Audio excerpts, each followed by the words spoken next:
Bom dia, turma. Desculpe, né? Não consegui conectar na plataforma. Então, para vocês não ficarem sem conteúdo, eu vou fazer o que eu propus, né? O que eu ia fazer na aula ao vivo aqui no vídeo, né?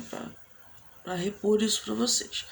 Eu vou fazer a correção aqui do módulo 3, começando na página 266, tá? Vamos lá. Observe as dicas abaixo sobre as características de 3 diferentes células. A célula 1 apresenta parede celular, beleza. A célula 2 apresenta organelas delimitadas por membranas. E a célula 3 apresenta a mesma característica da célula 1, mas de composição diferente. Então vamos lá. A célula 1 apresenta parede celular. Então, pode ser bacteriana. Os bactérias possuem parede celular. A célula 2 apresenta organelas delimitadas por membranas. As células animais possuem organelas delimitadas por membranas. E a célula 3 também possui parede celular. Tá? Então, quais são as células que apresentam parede celular? Vegetal e bacteriana. Cite outra característica de cada uma das células identificadas no item anterior. Na célula 1 botamos a bacteriana, certo? Então nós podemos botar núcleo delimitado por membranas e a ausência de organelas delimitadas por membranas. Na célula 2 nós respondemos célula animal, né? Núcleo delimitado por membrana, né? Ele é o eucarionte, possui núcleo, tá? Possui mitocôndria, que é um tipo determinado de organela que gera energia a nível celular. E a célula 3 vai possuir grandes vacúolos e plastos com os cloroplastos, que são as organelas que vão gerar energia, né, na planta. Diferencie célula procarionte de eucarionte. A procarionte não possui núcleo, enquanto a eucarionte possui núcleo, né, delimitado por uma membrana onde fica todo o DNA. Utilize as palavras do quadro a seguir para completar as frases referentes ao ciclo de vida dos seres vivos corretamente. É possível... É possível que nem todas as palavras sejam utilizadas. Letra A. A primeira etapa do ciclo de vida de um ser vivo é o nascimento. E a última é a morte do indivíduo. Na reprodução assexuada, não há participação de gametas. Na reprodução sexuada, células reprodutoras masculinas e femininas, denominadas gametas, se unem para formar um zigoto. Chamamos de ciclo de vida porque os filhotes deverão seguir as mesmas etapas vividas pelos pais. Vamos lá. Questão 4. As fotografias abaixo mostram a reação dos olhos de duas pessoas em diferentes ambientes. Né? A pessoa no ambiente com pouca luz. Perdão, gente. É uma noite péssima, mal dormida. Eu tô morrendo de sono, desculpa. A pessoa com a pupila mais dilatada, né, ela fica com a pupila mais dilatada num ambiente com pouca luminosidade, com pouca luz. Então a pupila ela se abre mais para poder receber mais luz. E quando tem muita luz, num lugar muito bem iluminado, a pupila se fecha porque não tem necessidade de ficar tão aberta para receber tanta luz. Então, letra A. Essas situações representam a característica dos seres vivos de responderem a estímulos do ambiente. Né? Os seres vivos vão responder a estímulos do ambiente. E qual esse fator? A luminosidade, né? A luz no ambiente. O objetivo, vamos lá, observando as situações acima, sabendo que quanto menor o tamanho da pupila, menor a quantidade de luz que atinge o interior dos olhos. Qual a importância desse tipo de variação no tamanho da pupila? Né? O reflexo da mudança do tamanho da pupila vai variar de acordo com a quantidade de luz presente no ambiente. Outra característica dos seres vivos: vão possuir células, vão ser formados por células, possuir metabolismo, ter um ciclo de vida. Ok? Questão 5. Escreva o nome no nível de organização correspondente à letra que completa a sequência a seguir. Célula, órgão, organismo. Aqui na letra A. Célula, tecido, órgão. Aí a letra B. Sistema, organismo. Questão 6. As fotografias abaixo apresentam informações sobre a produção de papel.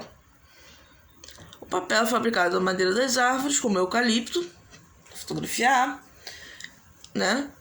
E é transformado numa pasta encaminhada para processamento, resultando em papel, na fotografia B. Bom, como nós vamos responder essa questão?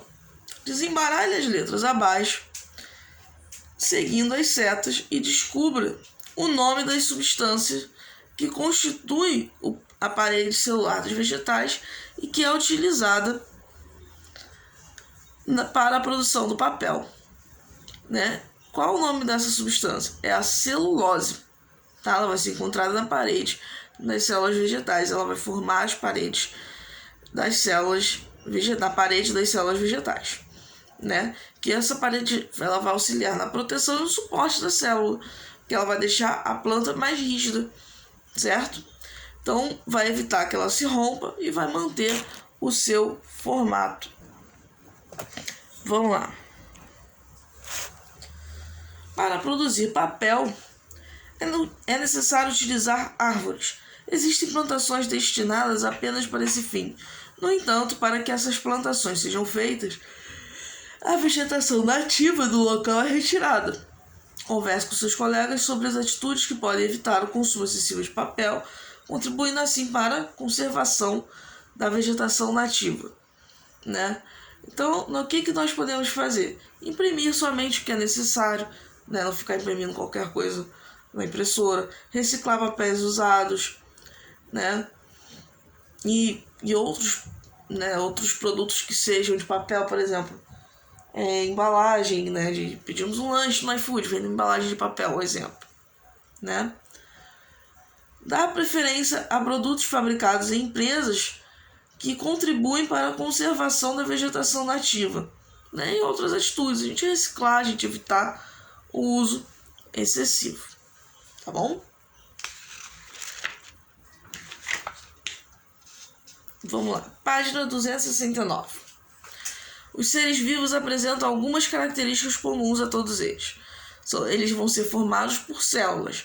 Pode ser por célula vegetal, que vai possuir o vacúolo, né, que está indicando a parte de cima, e o plasto, parte de baixo.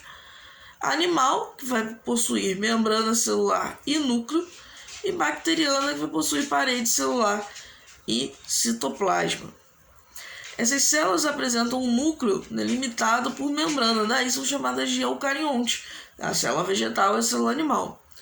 E essas células não apresentam núcleo delimitado por membrana, e o material genético fica disperso no citoplasma, por isso são chamados de procariontes, são as células bacterianas.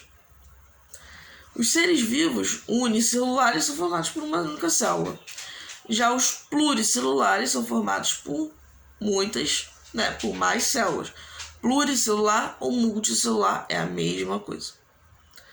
Apresentam metabolismo, que são as reações químicas que vão gerar a quebra de energia e vão gerar, assim, a formação de energia para essa célula. Então, vamos lá. A quebra das moléculas para a liberação de energia pode ocorrer na presença do gás oxigênio, que chamamos de organismos anaeróbios, ou na ausência de gás oxigênio, que chamamos de organismos anaeróbios. Possuem capacidade de responder a estímulos. Apresentam ciclos de vida que incluem etapas como nascimento, crescimento, desenvolvimento, reprodução e morte. Tranquilo? Se a gente tiverem dúvidas, mandem na plataforma, ok? Página 271. O sal é utilizado no preparo de diversos alimentos. Ele tem origem mineral e é obtido na água do mar. A água é retirada do mar e encaminhada a enormes tanques, que recebem luz solar diretamente. Com a incidência de luz solar e a ação do vento, a água muda de estado físico e é separada da mistura, restando e concentrando sal nos tanques. Posteriormente, esse sal é coletado e recebe o tratamento para que fique adequado à comercialização e ao consumo humano. Marque um X no tipo de transformação de estado físico observado no processo de obtenção do sal, que permite a extração de água no mar. É a vaporização, né? A gente coloca a água do mar nessas estruturas, né? Como se fossem piscinas, digamos assim. A água do mar evapora e o sal fica.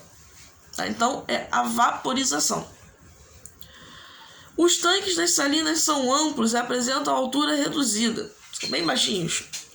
Escreva em seu caderno a importância dessas características para a obtenção de sal nas salinas. Por quê? Porque vai ter, né, maior incidência direta da luz solar. Vai ter mais luz solar na maior quantidade de água. Se for fundo, a luz solar vai bater na parte de cima, mas não vai bater na parte de baixo. Então vai demorar muito a esquentar aquela água e ela vai demorar muito tempo para evaporar. A transformação do estado físico que você marcou com um X no item A pode ocorrer de duas maneiras. Escreva o nome da mudança do estado físico que corresponde às informações a seguir. Mudança de estado físico que requer aquecimento da água até aproximadamente 100 graus Celsius. O vapor da água se forma em todo o volume do líquido e não apenas na superfície. É o processo de ebulição, né? Quando entra em ebulição, quando chega a 100 graus Celsius, a água começa a ferver. Mudança de estado físico que ocorre naturalmente e de forma lenta. Essa mudança ocorre na superfície da água e não envolve formação de bolhas, né, de vapor em todo o volume. É a evaporação. Tranquilo? O sal de cozinha produzido no Brasil recebe a adição de uma substância que colabora na prevenção de uma doença conhecida como bócio. Desembaralhe as letras ao lado, seguindo as setas, e descubra o nome dessa substância. É o iodo. Tá? A presença de iodo no sal faz com que diminua a incidência do bócio. Questão 2. Para fazer o tratamento da água que recebemos, assim como a coleta e o tratamento de esgoto, as companhias de saneamento cobram do usuário um valor em dinheiro, por meio de uma fatura de água. Veja a imagem a seguir do exemplo de uma fatura de água na residência da Márcia, onde vivem 4 pessoas. Letra A. Qual o mês de referência dessa fatura? Nesse mês, quantos litros de água foram consumidos por dia nessa residência? Fazer o cálculo. Então, vamos lá. O mês, né, tem 31 dias. Qual é o mês dessa dia? Tá aqui embaixo, na parte inferior. Dias de consumo. 31 dias. Beleza? Sabemos que esse mês tem 31 dias.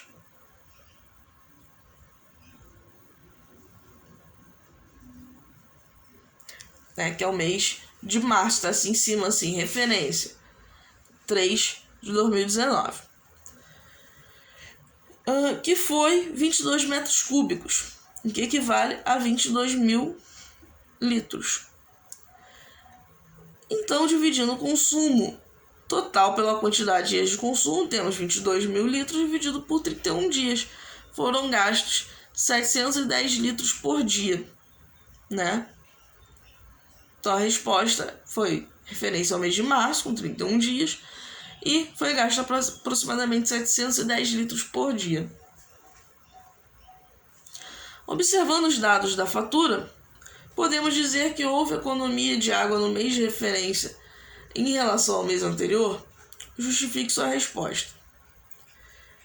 Não, porque no mês anterior foi consumido 21 metros cúbicos de água. E no mês de março, foi consumido 22 metros cúbicos, ou seja, 1.000 litros de água a mais. Sabendo-se que não há vazamentos e que não houve variação na quantidade de pessoas que moram na residência de Márcia, aqui possivelmente se deve à variação de consumo citada no item B. Considerando que não aumentou a quantidade de pessoas na residência, nem tem vazamento, está tudo certo, nem encanamento, né? Provavelmente foi o desperdício de água das pessoas que moram ali. Suponha que a família de Márcia consuma por dia a mesma porcentagem de água que a família de Cristina consome em uma das atividades apresentadas na página 239. Qual é a quantidade de água gasta diariamente em litros pela família de Márcia para concluir as atividades citadas? Anote os resultados abaixo e escreva no caderno. Escovação de dentes, por volta de 19 litros. Preparo de alimento, por volta de 34 litros. Lavagem e limpeza da casa, aproximadamente 101 litros. Lavagem da louça, por volta de 72 litros de água. Descarga, por volta de 97. E banho com chuveiro elétrico, por volta de 386 litros de água, né? Vamos lá.